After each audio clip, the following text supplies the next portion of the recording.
Update sa pamaril sa isang condominium sa Parañaque na ibinilita po namin kahapon. Sinabi ng pulisya na may dating alitan ng gunman at ang isa sa mga napatay niya. Parang personal grudge. Last week ng December and last week ng February, allegedly itong suspect ay kumakatok doon sa unit ng ating isa sa mga biktima. At yun nga, nagsumbong itong victim natin doon sa security at pinatawag sila ng security. Allegedly, parang may hinahanap siya na tao.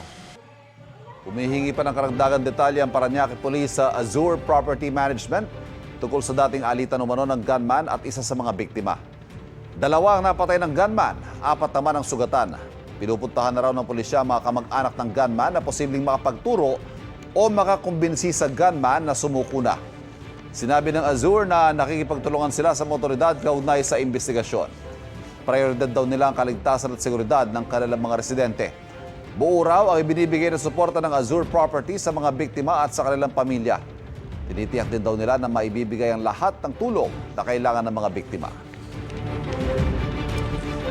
Kapuso, huwag magpapahuli sa latest news and updates. Mag-iuna ka sa balita at mag-subscribe sa YouTube channel ng GMA Integrated News.